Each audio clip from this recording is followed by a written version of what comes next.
오늘 우리는 또 한 번의 부활절을 맞게 되었습니다. 우리 그리스도인뿐만이 아니라 온 우주 만물 가운데 정말로 기쁘고 즐거운 날이 아닐 수 없습니다. 근데 안타깝게도 종종 이 부활절의 분위기를 만끽하지 못하게 하는 경우에 따라서는 그 부활절의 분위기를 가라앉게 만드는 그런 일들이 있습니다. 사랑하는 사람이 우리 곁을 떠나기도 하고요. 말기암 선고를 받기도 합니다. 취업에 실패하기도 하고 사업에 부도가 나기도 합니다. 다른 때도 아니라 이 부활절을 앞두고 말입니다. 그래서 부활절을 맞이하는데도 전혀 기쁘지 않아요. 즐겁지 않아요. 오히려 우리 안에는 슬픔과 절망과 패배의 그런 느낌밖에 없습니다. 지난 2000년 전 한 무리의 여인들도 그랬습니다. 누가는 23장에서 예수님께서 십자가에 달리실 때 그와 함께 있던 그 무리들, 그 광경을 지켜보던 무리들 가운데 갈릴리에서 온 여인들이 있음을 소개하고 있습니다. 그 중에는 예수님의 어머니도 있었고요, 7 귀신이 들렸던 막달라 마리아도 있습니다. 이 여인들 예수님과 가깝게 지냈던 여인들이었고, 예수님의 소식을 듣고 한달음에 갈릴리에서 예루살렘까지 올라왔습니다. 근데 공교롭게도 이들이 예수님의 죽음을 경험했던 때 바로 유월절이었습니다. 유월절은 이스라엘 역사에서 너무나 기쁘고 즐거운 날이죠. 출애굽한 것을 기념하는 절기입니다. 그래서 누구라도 이 유월절은 그들에게 큰 기쁨과 감사와 축제의 그런 절기였어요. 근데 바로 그때 예수님이 십자가에 죽으신 겁니다. 예수님과 상관없는 사람들, 예수를 몰랐던 사람들 별 문제가 되지 않겠지만, 여러분, 이 여인들, 특별히 예수님의 어머니에게는 전혀 차원이 다른 일이죠. 어쩌면 해마다 유월절을 맞이할 때마다 큰 슬픔과 절망과 아픔 속에서 그 절기를 맞이해야 했을지 모를 일입니다. 자, 그런데 그 슬픔과 고통이 완전히 역전되는 일이 발생합니다. 십자가에 죽은 예수가 다시 살아난 거예요. 안식 후 첫날 예수님의 시체에 향품을 바르기 위해서 무덤을 찾았던 이 여인들, 무덤이 비어있는 것을 보게 됩니다. 꿈을 꾼 것도 아니고 환상을 본 것도 아니고 두 눈으로 목격했습니다. 무엇보다 찬란한 옷을 입은 두 사람 천사들이 이렇게 말합니다. 어찌하여 살아있는 자를 죽은 자 가운데서 찾느냐? 여기 계시지 않고 살아나셨느니라. 할렐루야. 예수님이 살아나셨습니다. 사망 권세 이기시고 부활하신 거예요. 여러분, 부활을 우리가 기뻐하고 축하하고 감사하기 위하여 지금 이 자리에 모여 있습니다마는, 사실 우리 가운데는 이 부활의 기쁨을 만끽할 수 없는, 오히려 감당할 수 없는 아픔과 슬픔 속에 있는 분들도 계실 거예요. 하지만 예수님의 부활의 이 소식은 그 어떤 슬픔도 그 어떤 고통도 다 압도해버리는 놀라운 기쁨의 소식인 줄 믿으시기를 바랍니다. 여러분, 그런데 우리가 예수님의 부활을 이렇게 마음껏 기뻐하고 축하해야 될 이유가 있죠. 예수님의 부활은 분명한 역사적 사실이기 때문에 그렇습니다. 누가는 직업이 의사였어요. 그리고 지금 이 복음서도 데오빌로라는 당대 최고 그 고위 관료에게 보내고 있습니다. 당연히 거짓이나 신화 같은 그런 꾸며낸 이야기를 기록할 수가 없겠죠. 그래서 누가는 누가복음을 시작하면서 1장 1절에 이렇게 말하죠. 우리 중에 이루어진 사실에 대하여 기록하고 있다고요. 오늘도 예수님의 부활이 역사적 사실이라는 걸 증명하기 위하여 마태와 마가와는 다르게 두 천사를 언급하고 있습니다. 여인들의 이름, 구체적인 이름까지 기록하고 있습니다. 이유가 있죠. 율법에 어떤 일이 확실한가 그 여부를 결정하기 위해서 반드시 두세 증인을 세워야 했기 때문입니다. 그래서 바울도 고린도전서 15장에서 예수님 부활의 역사적 사실을 증명하기 위하여 많은 증인들을 열거하지 않습니까? 자, 그런데 정작 이 여인들은요, 예수님의 빈 무덤을 보고 근심했다고 합니다. 이 근심했다는 말, 당황했다는 거예요. 어찌할 바를 몰랐다는 겁니다. 당연하죠. 예수님의 시체가 없는 거예요. 그래서 다른 복음서를 보면은 사람들이 예수님의 시체를 훔쳐간 것으로 생각했다고 합니다. 한마디로 예수님의 부활을 믿지 못한 거죠. 어떻게 죽은 자가 다시 살아날 수 있겠습니까? 이런 일이 어떻게 있을 수가 있겠어요? 물론 당대 유대 공동체 안에도 죽은 자의 부활을 믿는 사람들은 있었어요. 하지만 지금 당장이 아니라 장차 언제일지 모를 그 마지막 때에 부활이 있을 것을 믿었던 사람들은 있었어요. 하지만 예수님은요, 장차 그 마지막 때가 아니라 지금 이곳에서, 이 땅에서 부활하신 거예요. 여러분, 어떻게 이런 일이 있을 수 있어요? 당연히 이 예수님 부활의 소식을 들은 사도들 허탄한 말로 여겼고요. 수제자 베드로도 빈 무덤을 보았는데도 이상하게 여기면서 집으로 돌아갔다, 그렇게 성경이 말하고 있어요. 근데 여러분, 어쩌면 우리가 그럴 수 있습니다. 우리는 예수님께서 지난 2000년 전에 부활하신 이것이 역사적 사실이라는 걸 분명히 믿고 있어요. 그렇지 않습니까, 여러분? 우리는 분명히 믿고 있어요. 또 이 예수님의 부활이 장차 우리의 부활을 담보하고 있다는 것, 보장하고 있다는 것도 믿고 있습니다. 근데 그게 전부예요. 그게 전부예요. 예수님의 부활이, 우리의 부활이 지금 이 땅에서 여기를 살아가는 우리에게 도대체 어떤 의미가 있는지 우리는 생각하지 않고 살아가고 있어요. 그 부활과 전혀 상관없는 삶을 살고 있는 분들이 많아요. 여러분, 제가 지난주에 말씀드린 것처럼 우리의 구원은 세 가지 시제로 되어 있어요.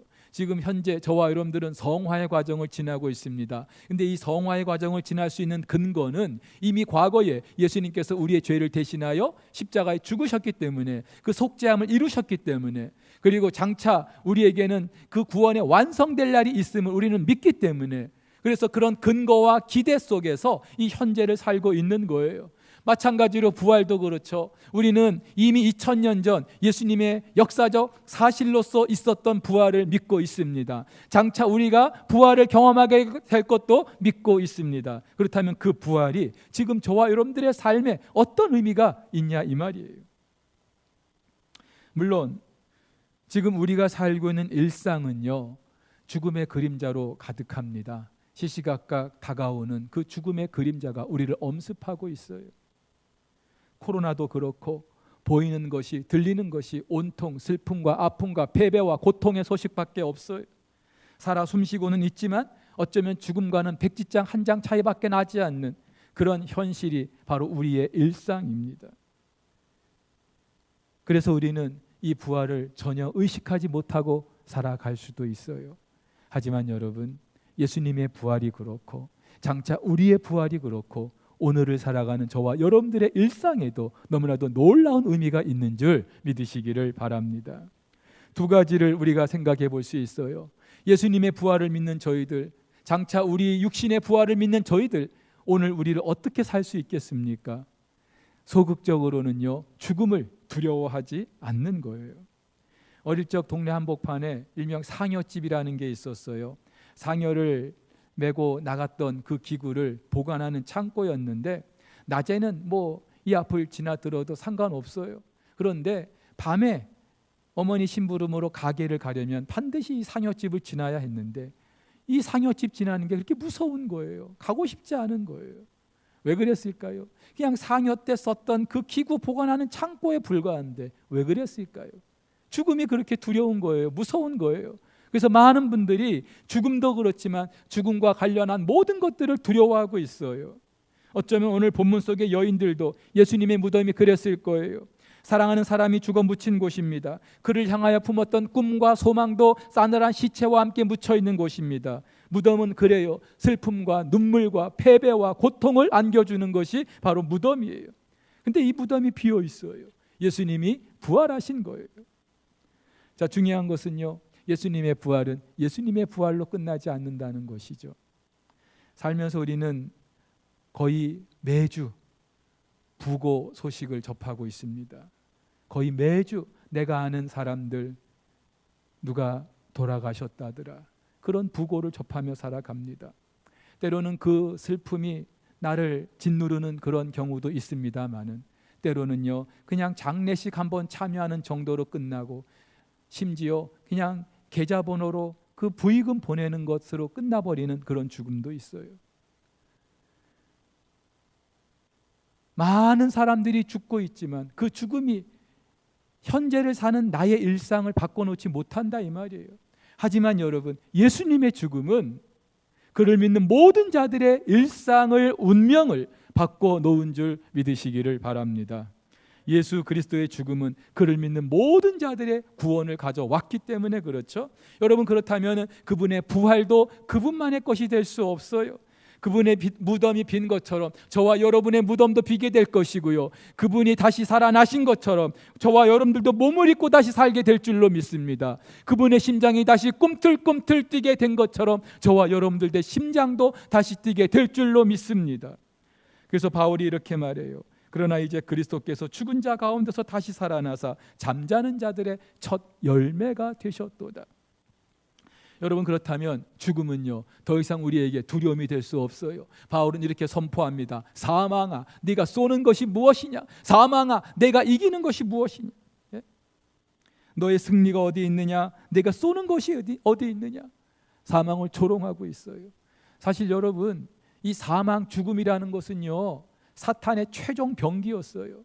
사탄은요 이 죽음을 무기로 모든 인간을 자기 통제 아래, 자기 지배 아래 가두어 놓고 있었어요. 죽음은 실제로 우리가 살아가는 이 세상에서 겪게 되는 최고의 두려움 맞습니다. 그런데 예수님께서는 이 사망 권세를 이기고 다시 살아나신 거예요. 사탄의 최종 병기를 무력화시키신 거예요. 그래서 어떤 신학자들은요 이 부활을 일컬어서 죽음이 죽은 것이라고 그렇게 말하고 있습니다. 사랑하는 성도 여러분, 죽음이 우리 인생에서 가장 두려운 것인데 그 죽음을 두려워하지 않는다면 우리가 이 땅을 살면서 두려워할 것이 무엇이 있겠습니까? 물론 우리도 죽어요. 언젠가 한 번은 반드시 죽어요. 하지만 우리의 죽음은 두려워할 대상이 아니라 오히려 영광스러운 그 하나님 나라에 들어가는 관문과 같은 그런 의식이기 때문에 우리는 죽음의 자리에서도 영광일세 하나님을 찬양할 수 있는 줄 믿습니다. 여러분, 그렇다면은요 우리는 죽음 앞에서도 두려움이 없다면은 삶의 그 어떤 상황 속에서, 요즘 같은 코로나 상황 속에서도 우리는 당당하게 살아갈 수 있는 줄 믿으시기를 바랍니다. 제가 부목사 시절에 부임한 지 얼마 되지 않아서 당시 2살 난 한 그런 딸을 둔 자매의 집에서 소그룹을 인도하게 됐어요. 마침 그날 공부하는 본문이 데살로니가전서 4장 죽은 자의 부활에 관한 것이었는데 공부하는 내내 그 자매가 눈가에서 눈물을 계속 닦아내는 거예요. 이유를 물어봤더니 그 2살 난 딸 말고 먼저 딸아이가 하나 있었는데 그만 4살 때 가장 예쁠 그때에 병으로 죽었다는 거예요. 그 당시 저에게도 4살 난 딸이 있었기 때문에 얼마나 마음이 아팠을까. 그 마음이 헤아려졌어요. 근데 이 자매는 그렇게 눈물을 닦아내면서도 이렇게 고백하는 거예요. 아이를 잃은 슬픔과 아픔은 무엇으로도 위로받을 수가 없었습니다. 하지만 나보다 더 훌륭한 분에게로 그 아이가 가 있는 사실에 위로를 받습니다. 그리고 주님 다시 오실 때 그 아이를 다시 만날 수 있다는 사실에 저는 슬퍼하지 않으렵니다 하고 말이죠. 우리 가운데도 큰 슬픔 가운데 있는 분들이 있어요. 하지만 이 슬픔도 그 어떤 아픔도 고통도 예수 그리스도의 부활과 함께 우리는 능히 극복할 수 있는 줄 믿으시기를 바랍니다. 특별히 여러분, 우리가 그렇게 살 수 있는 분명한 근거가 있어요. 말씀이에요. 오늘 이 본문의 여인들 빈 무덤을 보고 예수님의 부활을 믿었던 게 아니에요. 부활하신 예수님을 만나지도 못했어요. 그런데 이들이 어떻게 부활을 믿었어요? 예수님께서 생전에 하셨던 말씀, 내가 십자가에 죽을 것이지만 3일 만에 다시 살아날 것이라고 하는 그 예수님의 말씀을 기억해내고 예수님이 부활하셨구나 믿을 수 있었어요. 사랑하는 성도 여러분, 말씀은요 저와 여러분들이 아무리 죽음이 엄습하는 그런 자리를 살고 있다 할지라도 우리를 당당하게 승리하게 해주는 줄로 믿습니다. 말씀대로 예수님이 부활하셨고 말씀대로 저와 여러분들이 부활하게 될 줄로 믿습니다. 그렇다면 말씀대로 저와 여러분들 역시 우리의 일상 속에서 당당하게 승리하며 살게 되는 줄로 믿습니다. 또 예수님의 부활은요 단지 죽음을 두려워하지 않는 것뿐만이 아니라 우리의 일상에서 부활을 경험하게 해줍니다. 영국의 존 스토트 목사님은요, 기독교의 기본 진리라는 책에서 부활의 사실성을 몇 가지로 변증하고 있습니다. 예수님의 무덤이 비어 있었다. 예수님의 수의가 헝클어지지 않았다. 예수님이 직접 부활하셔서 나타나셨다. 여러 가지를 변증하면서 마지막으로 결정적으로 이것을 말하죠. 제자들이 변화되었다. 그렇죠. 예수님이 십자가에 죽으실 그때에 제자들은 뿔뿔이 도망갔어요. 베드로는 나는 예수님을 모른다 부인하기도 했어요. 근데 그들이 예수님의 부활을 목격하고 난 이후에 달라졌어요. 복음서에 있는 그 제자들과 적어도 사도행전의 제자들은 너무나 달라요. 베드로는요, 당당하게 죽음 앞에서도 두려워하지 않는 부활의 증인이 되었고요. 예수님을 믿지 않았던 야고보도요, 사도행전에서 초대 예루살렘 교회의 위대한 지도자로 바뀌어져 있습니다. 그렇죠? 베드로의 두려움을 용기로, 야고보의 의심을 믿음으로 바꾸어 놓은 것, 그것은 바로 예수님의 부활이었어요. 그렇다면은 그 예수님의 부활은 동일하게 오늘 저와 여러분들의 일상도 바꿔 놓는 줄 믿습니다. 그저 믿지 않는 사람들과 똑같이 무미건조하게 맹목적으로 하루하루를 살아내는 것이 아니라 오늘 하루는요, 부활하신 주님께서 우리에게 선물로 주시는 새로운 날인 것을 믿고 힘있게 오늘 하루를 살아낼 수 있는 줄로 믿습니다. 여러분, 그래서 유진 피터슨이라는 분은 일상 부활을 살다라는 책에서 현실에 뿌리 박은 영성이 무엇인가? 우리 기독교인의 영성은 현실에 뿌리 박은 영성이어야 되는데, 허구 속의 영성이 아니라, 화석화된 영성도 아니라 현실에 뿌리 박은 영성이어야 되는데, 어떻게 우리가 그 영성을 가지고 살아낼 수 있느냐? 부활 신앙을 일상에서 살아내는 것이라고 그렇게 말하고 있어요. 부활 신앙을 일상에서 살아내는 거예요. 여러분, 어떻게 우리가 일상에서 부활 신앙을 가지고 살아낼 수 있어요? 두 가지를 한번 생각해 봅니다. 하나는요, 어떤 자리든지 우리는 부활을 경험할 수 있어요. 부활하신 예수님 두 번의 식사 자리에서 제자들을 만나 주시죠. 한 번은 엠마오로 가는 그 제자들과 함께 식사하는 자리에서, 또 한 번은 갈릴리 해변가에서 제자들을 맞이해 주십니다. 여러분, 예루살렘 성전에서 좀 만나 주시죠. 자주 가시던 감람산에서 기도하는 곳에서 만나 주시죠. 왜 하필이면 식사 자리에서 만나 주셨을까요? 예수님의 부활은요, 우리가 예배당에 있을 때만 누릴 수 있는 것이 아니라 우리의 일상 그 어떤 곳이든지 경험할 수 있는 그런 사실이기 때문에, 특별히 예수님은 제자들에게 부활 후에 갈릴리에서 보자고 말씀하셨어요. 왜 그러셨을까요? 갈릴리는요, 제자들의 삶의 터전이었어요. 그들의 일상이 있던 곳이에요. 특별히 갈릴리는요, 당시의 슬픔과 아픔과 고통과 여러 가지 큰 문제를 가지고 살던 사람들의 그런 곳이었어요. 근데 바로 이곳에서 예수님은 당신의 제자들을 만나 주시죠. 절망 가운데 있는 그 제자들을 다시 일으켜 세워 주시는 거예요. 오늘 저와 여러분들도 말씀드렸어요. 우리가 사는 일상이 죽음과 같아요. 죽어 있는 것 같아요. 그 어떤 소망을 찾아볼 수가 없어요. 하지만 바로 이런 갈릴리 같은 곳에서 부활하신 주님이 우리를 만나 주시고 우리를 다시 일으켜 세워 주실 줄 믿습니다. 그래서 바울은요, 이렇게 고백합니다. 우리 주 예수 그리스도로 말미암아 우리에게 승리를 주시는 하나님께 감사하노니, 그러므로 내 사랑하는 형제들아, 견실하며 흔들리지 말고 항상 주의 일에 더욱 힘쓰는 자들이 되라. 이는 너희 수고가 주 안에서 헛되지 않은 줄 알미다 라고 말해요.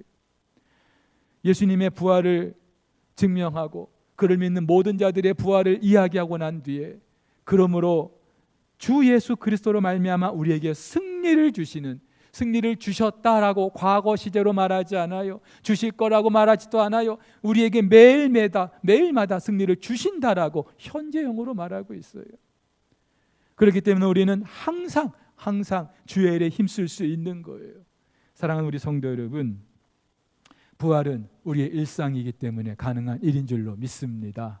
저와 여러분들이 사는 그 어떤 자리에 드든지 부활하신 주님을 만날 수 있기를 주의 이름으로 축복합니다. 또 하나, 누구라도 부활을 경험할 수 있는 거예요. 여러분, 사탄이 저와 여러분들을 종종 착각하게 만드는 것이 있어요. 나는 예수 믿은 지도 얼마 안 되고 교회 집사 장로도 아니고 나 같은 사람이 큰 일을 할 수 있겠어? 나 같은 사람이 예수님을 만날 수 있겠어? 예배의 자리, 기도의 자리, 말씀의 자리도 우리는 항상 비전문가라고 그렇게 생각을 하고 있어요. 그래서 나 대신에 누군가 대신해 줘야만 되는 것처럼 생각하고 있어요. 하지만 여러분, 일상 속에서 부활을 경험하는 것은요, 정해진 게 아니에요. 누구라도, 특별한 사람들이 아니에요. 오늘 예수님의 부활을 제일 처음 목격한 사람들, 여인들이었어요. 사복음서가 동일하게 말하고 있어요. 당시 여인들은요, 숫자에도 넣지 않았어요. 증인의 숫자에도 넣지 않았어요. 그런데 성경은요, 이 여인들이 예수님의 부활을 제일 처음 목격했다고요. 여러분, 그렇다면은 저와 여러분들도 누구든지 예수님의 부활을 경험하며 살아갈 수 있는 줄 믿으시기를 바랍니다. 신앙의 연수와 상관없이 누구라도 매일매일의 삶 속에서 부활을 경험할 수 있는 거예요. 특별히 오늘 세례식에 참여하는 분들, 여러분, 세례가 무엇입니까? 예수와 함께 내가 죽었다는 것을 의미하는 것이죠. 물속에 잠기는 게 그것을 의미해요. 물 밖에 나온다는 것이 무엇을 말합니까? 죽은 예수와 함께 내가 다시 예수와 함께 부활하는 것을, 살아나는 것을 말하는 거예요. 여러분, 이것이 세례의 신비인 거예요. 그래서 바울도 우리에게 이렇게 말하죠. 그러므로 우리가 그의 죽으심과 합하여 세례를 받음으로 그와 함께 장사되었나니 이는 아버지의 영광으로 말미암아 그리스도를 죽은 자 가운데서 살리심과 같이 우리로 또한 새 생명 가운데서 행하게 하려 함이라. 할렐루야. 세례식은 평생에 한 번 하면 돼요. 그래서 오늘 세례식에 참여하는 분들은 정말 특별한 날이 아닐 수 없어요. 하지만 우리 그리스도인들은요, 매일매일 이 세례를 경험하는 거예요. 매일매일 예수님과 함께 죽고 예수님과 함께 다시 사는 이 은혜를 누리게 되는 줄로 믿습니다. 예수님의 부활이 저와 여러분들에게 가져다 준 놀라운 축복이에요. 이번 한 주간도 삶의 그 어떤 자리에서든지 예수님의 부활을 마음껏 누리고 경험하며 살아갈 수 있게 되기를 주의 이름으로 축복합니다.